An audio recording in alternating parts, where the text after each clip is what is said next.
আসন্ন উপজেলা পরিষদ নির্বাচন উপলক্ষে এই ৯ নং ওয়ার্ডের অফিস বদল উপলক্ষে অনুষ্ঠানে উপস্থিত আছেন মানে সাবেক সংসদ সদস্য ছিলেন ওনার সাধারণ এই ওয়ার্ডের ওনার জন্ম আমি ওনার আত্মার মাত্রার কামনা করি অসুস্থ আমি দোয়া করি উনি সরি আমি জানি না আমি ঢাকার সাবেক সংসদ সদস্য সাধারণ ছাত্র এই ওয়ার্ডের জন্ম আমি ওনার জন্য দোয়া করি উনি যেন দ্রুত সুস্থ হয়ে যান। আর এই অনুষ্ঠানে উপস্থিত আছেন আমাদের জেলা আওয়ামী লীগের সাংগঠনিক সম্পাদক ফজলুর রহমান বন্ধু ভাই, উপস্থিত আছেন আমাদের মুরব্বী কামাল ভাই, উপস্থিত আছেন বিশিষ্ট ব্যবসায়ী অল্প বয়সের তরুণ সাকাওয়াত হোসেন সুমন ভাই, উপস্থিত আছেন শ্রীপুরের সাংগঠনিক সম্পাদক প্রফেসর খালেদ ভাই, উপস্থিত আছেন সুনামধন্য চেয়ারম্যান পাশের ইউনিয়নের যশোর ইউনিয়নের রাসেল আহমেদ, উপস্থিত আছেন জেলার শ্রম বিষয়ক সম্পাদক শহীদুল সরকার আলম সরকার, উপস্থিত আছেন বাদল ভাই, উপস্থিত আছেন আওয়ামী লীগের সিনিয়র নেতৃবৃন্দ, উপস্থিত আছেন যুবলীগ ছাত্রলীগ, তারপরে আছেন দেলোয়ার ভাই যুবলীগের সভাপতি, উপস্থিত আছেন সাধারণ সম্পাদক মুক্তার হোসেন, উপস্থিত আছেন সোহেল রানা, উপস্থিত আছেন সকল, উপস্থিত আছেন আমাদের ফটিক মাস্টারের ওয়াইফ আবিয়া রহমান, উপস্থিত আছেন অনেক নেতৃবৃন্দ এবং আওয়ামী লীগ এবং সকল সহযোগী সংগঠনের নেতৃবৃন্দ, সবাইকে আমার সালাম, আসসালামু আলাইকুম। যাদের নাম বলতে পারলাম না তারা আমাকে ক্ষমা সুন্দর দৃষ্টিতে দেখবেন। অনেকে হয়তো নাম না বললে কষ্ট পায়, এই জন্য আমি নামগুলি অনেক কষ্ট করে বলছি, প্রস্তুতি হলে ক্ষমা করে। আপনারা জানেন 29 তারিখে নির্বাচন। আমি বাংলাদেশ মহিলা আওয়ামী লীগের কেন্দ্রীয় কার্যনির্বাহী কমিটির সদস্য এবং শিবপুর উপজেলা মহিলা আওয়ামী লীগের সভাপতি এবং বর্তমানে সিরাজুল ইসলাম মোল্লা সাহেবের সহধর্মী। কারণ কেন বললাম, আপনারা হয়তো বলবেন সহধর্মী হিসাবেই আমি উপজেলা নির্বাচন করতে চাই, ওই হিসাবে আপনারা ওই দৃষ্টিতে দেখবেন না। তবু যেহেতু আমি শিবপুরের এমপি সাহেবের ওয়াইফ বলছি, কারণ আমি মনে করেছি শিবপুরের ব্যাপক উন্নয়নের স্বার্থে, কল্যাণের স্বার্থে একজন চেয়ারম্যানের সাথে যদি বর্তমান এমপি সাহেবের মিল থাকে তাহলে উন্নয়ন সম্ভব হয়। কারণ 14 সালে আপনারা জানেন উনি যখন এমপি ছিলেন তখন কিন্তু উন্নয়ন করেছেন, কিন্তু ওই হারে তেমন উন্নয়নমূলক কাজ করতে পারেন না। এটা ওনার দৃষ্টিতে 18 সালে আপনারা ভোট দিয়েছেন, ওই সময় একটা দুর্ঘটনার কারণে উনি নির্বাচিত হতে পারেন নাই।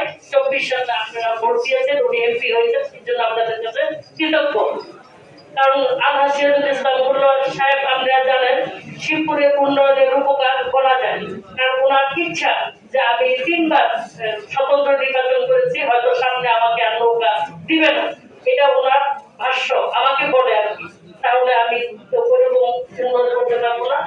আমাকে যদি উপজেলা চেয়ারম্যান বানায় তাহলে দুইজনে মিলে ব্যাপক উন্নয়নমূলক কাজ করতে পারবো, যা মৃত্যুর আগ পর্যন্ত, মৃত্যু হয়ে গেল মানুষ যেন মনে রাখে যে একজন এমপি ছিলেন, উনি ব্যাপক উন্নয়নমূলক কাজ করেছেন। আর উনি সবসময় শিবপুরের মানুষের ভালোর জন্য যা করার তাকে সবসময় চিন্তা করেন, কিভাবে রাস্তাঘাট উন্নয়ন করবেন, কিভাবে ভালো থাকবেন, সেই লক্ষ্যে কাজ করতে চান। তো ওনার একটা আশা যাতে শিবপুরের ব্যাপক উন্নয়ন হয়, সেই জন্য কিন্তু আমার উপজেলা নির্বাচন জন্য বলছে। আমিও মনে করলাম যে আসলে আমারও তো 3টা মেয়ে বিয়ে হয়ে গেছে, বাসায় এখন একদম ফাঁকা। এই যে এখন আসছি বাসায় 12টা পর্যন্ত, একটা বাজলেও কেউ বলবে না যে আমি আসি নাই, বা কেউ হয়তো মেয়েরা বলবে যে আমি তুমি আসতো বাসায় এতটুকু। আর সিরাজুল ইসলাম মোল্লা সাহেব দেরিতেই আসে, তো আপনার 12টা পর্যন্ত আমি বাসায় একাই থাকি। এরকম করে মেয়েদের যখন বিয়ে হয়ে গেছে, সত্যি কথা একা একা থাকতে থাকতে নিজে অসুস্থ হয়ে গেছে, আসলে পায়ের ব্যথা বানায় ফেলছিলাম, সত্যি কথা দিবেন। তারপর ডাক্তার বলছে এইভাবে বসে থাকা দরকার না, আপনার ঘর থেকে বের হয়ে যান। পরেই মনে করলাম আমার জন্য একটা পদ আছে, শিবপুর উপজেলা মহিলা মন্ডলীর সভাপতি। তারপর থেকে আমি মনে করলাম যে এখন আমি আর বাসায় থাকবো না, এখন আমি শিবপুরে মানুষের সেবা করবো। আর আমি চাই শিবপুরে মানুষের সেবা করতে। এখন আর কি করবো, কিছুদিন হয়তো পরে হয়তো বাঁচবো না, কতদিন আর বাঁচবো, বাকি সময়টা যাতে আমি মানুষের সেবা করে মরতে পারি, আমি সেই ইচ্ছা আমি আপনাদের কাছে ব্যক্ত করলাম।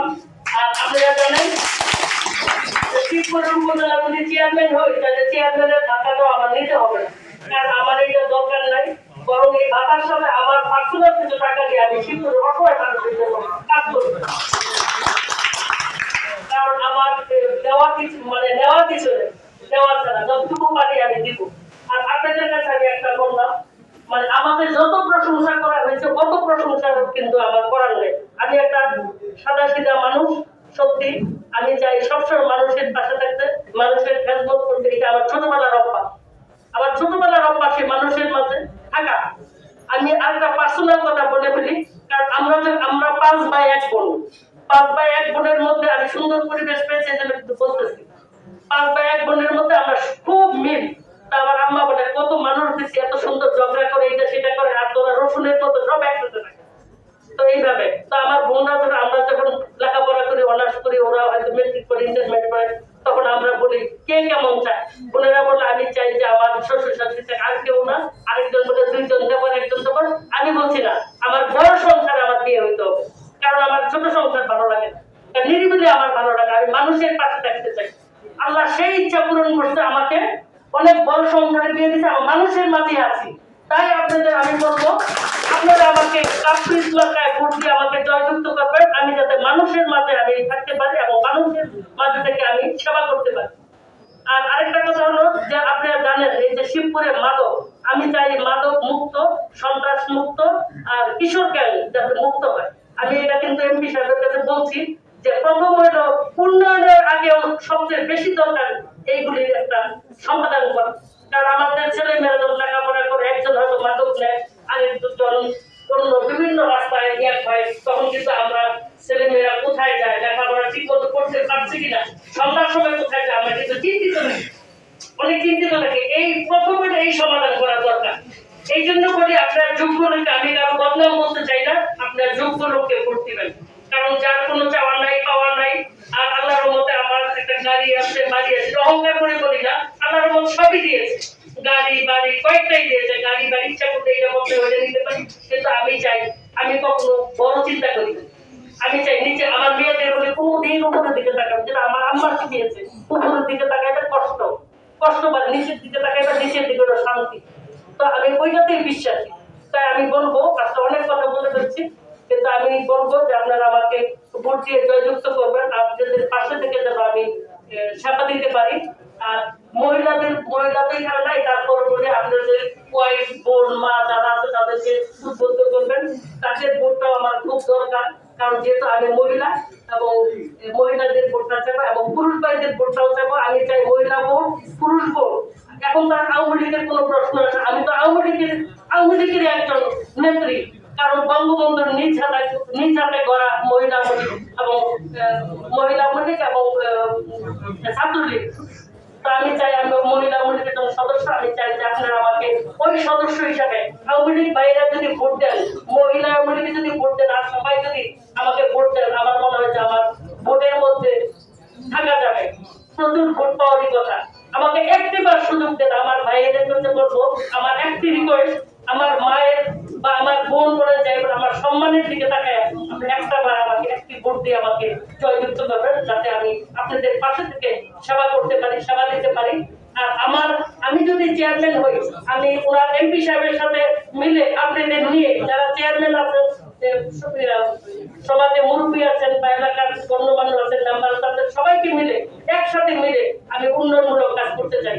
মানে একজনকে দিব আরেকজনকে দিব তা হবে না, আমি চাই একসাথে মিলে, একজন গিয়ে বলবে তার আপনার কয়েকজন মিলে আসেন, তারপর সুন্দর কাজটা দেখো। এই ধরনের সমঝোতার মাধ্যমে আমি শিবপুরে উন্নয়ন করতে চাই, যাতে আপনারাও বলতে পারেন যে সিরাজুল ইসলাম মোল্লা সাহেবের ওয়াইফ আসছে, সে তো অনেক ভালো করছে। আমি শুধু এই সম্মানটুকু দিয়ে আমি মরতে চাই। আর আমাকে যেন আল্লাহ সম্মানটুকু দিয়ে বিদায় দেয়, সম্মান দিয়ে যেন আমি শিবপুর থেকে বিদায় হতে পারি, এইটাই আমার বড় চিন্তা। আমি কিন্তু এই কয়েকদিন যখন খুব টেনশনে আছি, জানেন না জানি আমার কি হয়, আমার কিন্তু অনেক কষ্ট, এটাই বললাম। যে আপনারা দোয়া করবেন আমার জন্য, কারণ আমার ছেলে নাই, সারাদিন থাকি একা। তো আপনাদের দোয়া ভোট সবই চাই, আপনারা ভোট দিয়ে আমাকে জয়যুক্ত করবেন। আপনারা ভালো থাকেন, আমার জন্য দোয়া করবেন, আপনাদের জন্য দোয়া করি। এই বলে আমার বক্তব্য শেষ করলাম। জয় বাংলা, জয় বঙ্গবন্ধু।